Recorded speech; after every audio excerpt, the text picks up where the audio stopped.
So a bottle of rosé here. Let's see.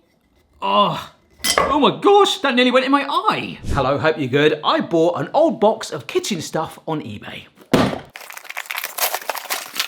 Oh wow, some of these look like... That belongs in a museum. So today's video, we're asking that great question, have I picked up an absolute bargain box of vintage kitchen gadgets, or has our over-engineering justified itself and completely outdated these things? Yes, I spent the grand total of 25 great British pounds to make sure I got this box to my house. With the box being that price, I've kind of estimated individually to get a total of 25 pounds for each item, which we will compare to the modern day alternative. Let's get going. First up, we have a tin opener. Would you rather have this one from the trenches? Or we've actually got three here, which none of them should give you tetanus. This is a left-handed one, so I'll get rid of that. This is another one that actually takes the top of the can off, so it's not really a fair comparison. Or there's this beast. This is pretty much a modern version of that. What better way to test it than with some budget baked beans? And yes, that generally was a left-handed tin opener. Although being left-handed myself, I've kind of learnt to adapt and use right-handed gadgets. Oh, crikey, that's stiff. Oh, crikey. Okay, the other cool thing, like most tin can openers, it's also got a bottle cap opener. That works well. But the same tin of beans, latch this on, punctures in, nice. Oh, to be fair, the can is not the most helpful here, but that, ergonomically, it feels good. I'm not touching some crazy like metal. What are the holes doing in there? So the first one, that is a win for the modern day tin opener. Way more comfortable. All right, so next up, you might have a toast rack, or like most normal human beings, a plate. So these are like a staple in British hotels in like the 60s and 70s. They actually came in 4 parts sometimes. You get like a cover that would go over it to keep the toast warm. This would actually catch butter or crumbs. You wouldn't actually see it that often. Sometimes this would be brought to a table. So you could get that cover to keep the toast warm too, but extremely popular in hotels. Yeah, it's fair to say I've got a variety of shades of color of toast here. Might have taken my eye off it whilst I was prepping the video earlier. Oops. I mean, it does look pretty cool. Like, say we can take this bit out there. The crumbs are settling down here, also in that tray underneath. You can get that housing on the top to keep it warmer, like I say, but it always seemed to be cold when you'd have it at a hotel or something. Or of course, you could have the amount you want, still warmed on a plate. Absolutely no fuss. I'm afraid, as cool and as nostalgic as that is, it's a winner for the plate, which all of us have. The modern gadgets have had a storming start. 2-0 up. This one, I think we can take it many ways. Would you rather have this old school flipper? Look at this thing, it's gigantic. I mean, it's more of a palette knife really, but they used to call them spatulas too. And I got a couple of these in the house, but I wanted to have some fun with it to show kind of how far these have gone. Behold the Splatipus. Yes, it's a smaller spatula, which also doubles up as a jar scraper too, silicone based on a platypus. It's very, very fun indeed. But I thought, what better way to showcase this as I film this in October than to show you how to make potentially a festive chocolate log bodge styly. Yeah, this is a great little hack. Get yourself a Swiss roll, cut it at an angle, and then you can kind of put it any side you want. So maybe we'll go like that to look like a log. Take some store-bought chocolate icing. I've got to say, I really like the handle on this. Those grooves there are amazing. Look how vintage that looks. But in fact, we can use it as the glue. Oh yes, it's working well. It's spreading. And just for complete sanity, I'm just gonna get the Splatipus. Oh, it does feel slightly comfier with the silicone handles. Yep, I've got to be honest, it's working fine. It's a spatula. They both come together with a fork, which they probably could both do this bit anyway, but a fork makes it look cool. To bodge a very quick Christmas log. I'm kind of torn between this one. You've got that nice sort of slim, sharp edge on it, which is perfect for lifting and flipping. This is more of a spatula. For certain tasks, it could scratch your pan, whereas this wouldn't. But I feel like this doesn't have like that over-satisfying like weight control that you get with this being larger. But of course, this is a platypus, so we have to take that into account. I think just because this still works, it did the job completely, and it could be passed down for generations, it's a win for the vintage. All right, you could have a rolling pin. I know, how exciting, a rolling pin. Or you could have a rolling pin that's supposed to help you get the perfect thickness. I mean, it's supposed to, but we've actually lost one of the rings. Now, it's worth noting, this rolling pin, you sometimes get ones where the cylinder moves separately, but they can actually break. But this Rolling pin feels solid. The block of puff pastry has come straight from the fridge. I can confirm that is a rolling pin. Whereas this rolling pin has these little twisty bits on the end where you can put discs on it. This is our legitimate main rolling pin in the house. It's very cool as long as you don't lose the discs. Because I've only got one of these, so that's a 2mm. If I had that screwed into either ends, it changes the size of the rolling pin. So for example, much larger 6mm. So we can stick those on. So it should only roll to that height. Pushy, pushy, pushy. I'm going like that. And those rings are now there, helping me get the perfect thickness. It will not go any thicker than that. So that's pretty much 6mm. So yes, of course, like most sane people, as long as you keep all the rings together and never lose them, that would actually be genius. It's a really cool way of ensuring you get that thickness of pastry you want, maybe in a lazy way because you're kind of losing that skill. At the end of the day, this rolling pin is at least 50 years old. It's solid, it's simple, so that is a win for the vintage. All right, so we've had an interesting start so far and even made a chocolate log. It's vintage 2, modern 2. And if my calculations are right with my bodged attempt at pricing a vintage one, I might have saved myself about £38 so far. That rolling pin, don't lose those rings. But I get for certain people that could be really useful. Right, next one. You could have this nostalgic wooden handled potato masher that wants to kind of rock on its own, or this mega comfy handle, ergonomically designed heavy duty masher. Well, I guess we better mash some potato. I'm not gonna help it with milk in any way. Ugh. It is a little tougher not having any sort of milk in there to help me. To be honest, yep, that's good. Ow! I'm using that grip, but like it's pushing the end there. Like my hand, it's actually like, it's quite painful. So yes, it is still a masher. God, it's a workout. But already this, oh my gosh, it's sort of non-slip. Let's see. Oh, straight down. Oh my gosh, because where the other one is pointing up into my hand, this is going all across it. You're getting really nice even coverage. You're able to put like much more weight behind it. Oh no, this sort of changes everything because my initial thoughts were like, well, it's a masher. It still looks pretty solid, but it's actually that's really painful. I really thought and had expectations that the vintage would get this, but despite the price for comfort and how easy that was, that is a win for the modern. Okay, so next up, you could have a batch of fairly medieval looking tea strainers. Looks like the thing from the Little Shop of Horrors or something, but you just open that up, put tea leaves in, close it, stir it, brew it, all that stuff, it stays in there. This is just like a gigantic version that looks like the thing from Ice Age you'd want to run off with. Or how about this type of version here? This is the one we'll use. I've never used something like this before. You could have any one of those, or, yeah, a tea bag. The modern day tea strainer. Get the kettle on. With this tea strainer thing here, I don't really have a teapot and I want to show you something where you can kind of see what's going on. I don't know that many people where I go in their house and they offer me loose tea, but I know it's still quite popular. You can get it lots of places. I just get a feeling if I went around one of my friend's house and said, yeah, we'll have a cup of tea, but do you have any loose leaf tea? I think most of them would probably be like, you what, mate? But you can see the difference in the intensity, and yes, that may be my lack of tea awareness.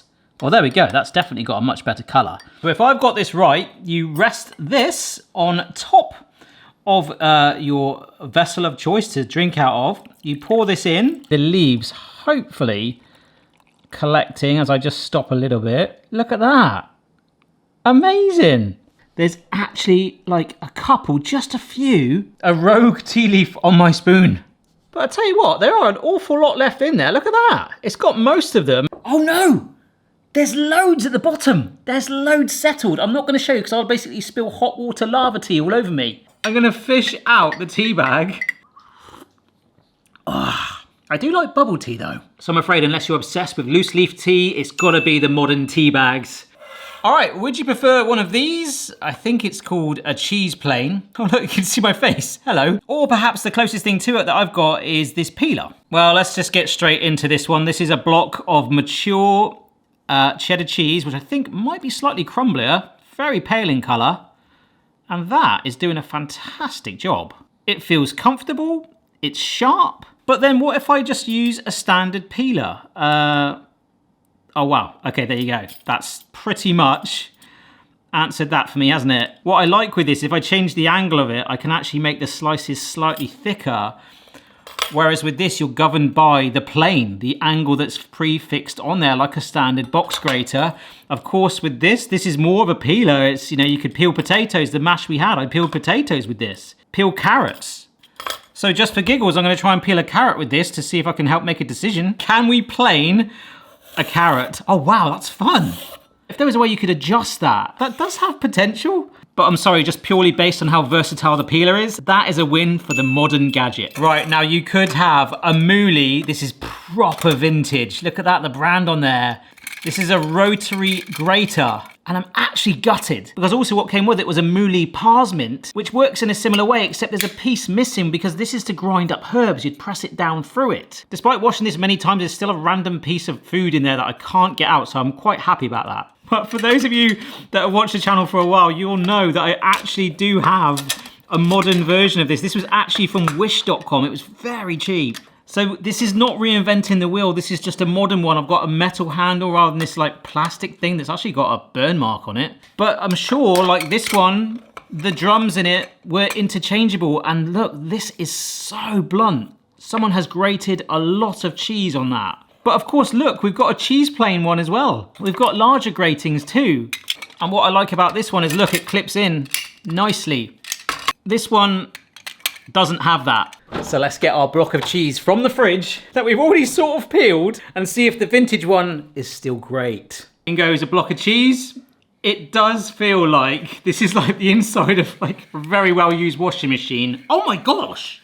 It was so blunt and it's working. Like, how did that do that? That's amazing. Whereas hopefully we'll be able to demonstrate now with slightly maybe a modern one. I mean, it might grate it a bit easier. Oh, wow. Oh, wow, that's actually really interesting. There's definitely a restaurant chain in America, I forget, where they come to your table and grate with that. Look at the difference in that. This is the vintage one. The strands are really fine and like almost curled up where they've had sort of like to keep just falling out. Whereas this other one where the blades are sharper, you've got much, much longer strands on there. I mean, look at that. Compared to that looks like a fingernail.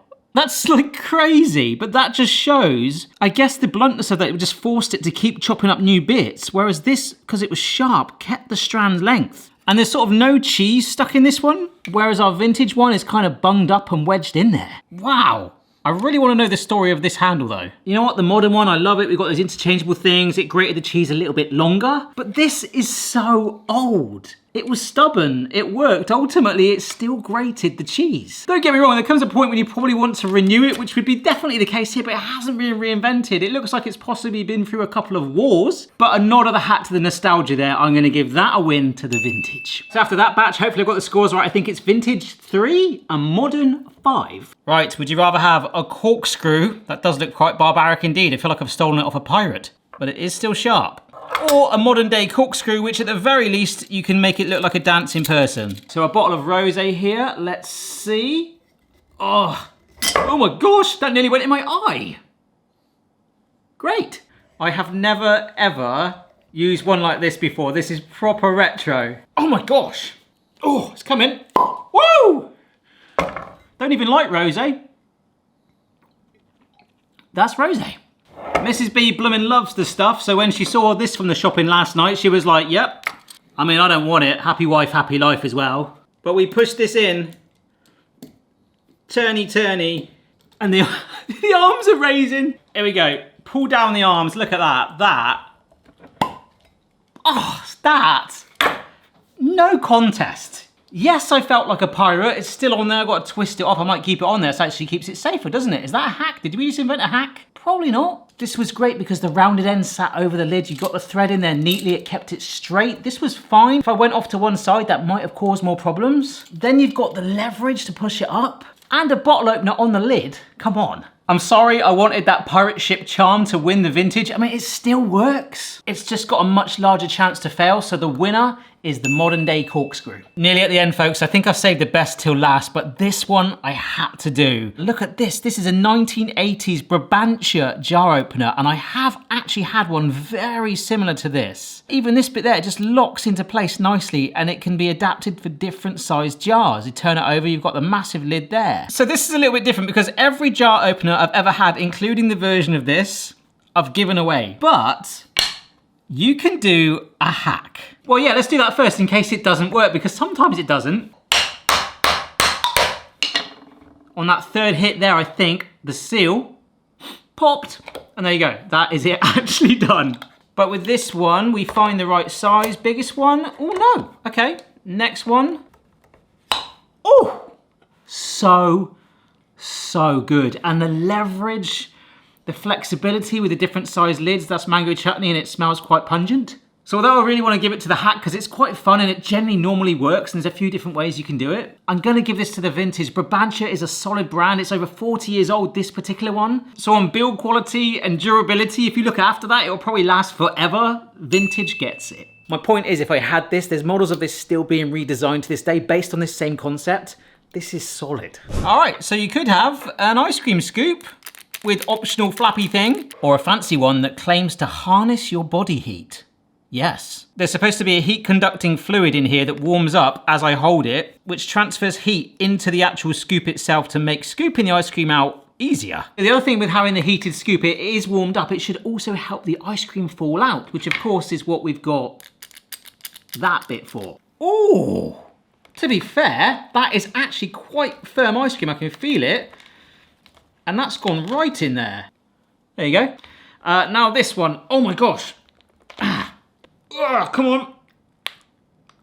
I'm not trying to be team vintage too much. Oh, I told you it was firm, didn't I? And yes, you probably could run it under a warm tap, but let's not talk about that. Right, it's there. It doesn't want to fall out, but we've got the flappy thing. That's helped push it out.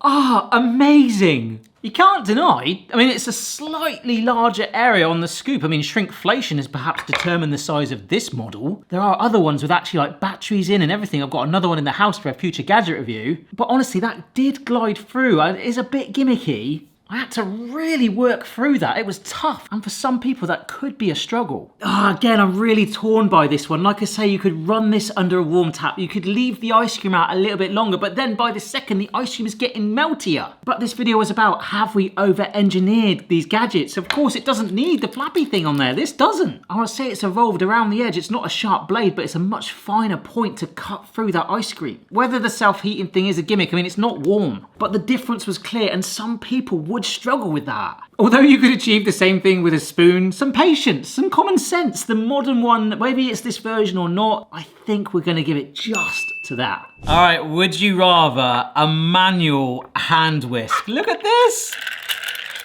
It's still working fantastically by a company called Prestige. So would you prefer a hand whisk or a head whisk? Yes, an electric whisk. Just like this one, of course, it comes with dough hooks, but it has got the 2 whisks.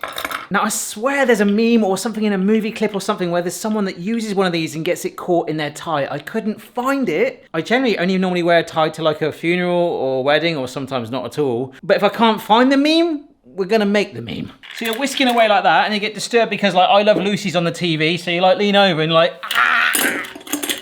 Actually, to be fair, that's quite the safety feature because it's pushing it out. So maybe that just existed in my head. So yeah, we'll do the electric whisk first. Got a stopwatch here because I want to set the pace. 3, 2, 1. Oh!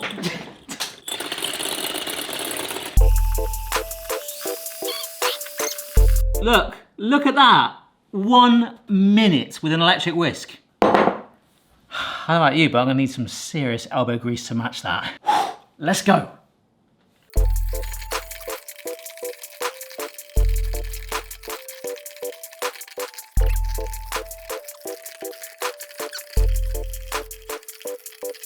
This is horrible.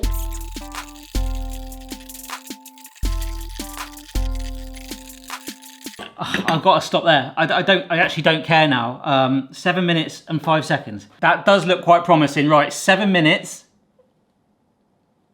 Hey, look at that. That's awesome. 7 minutes. That was a heck of a workout.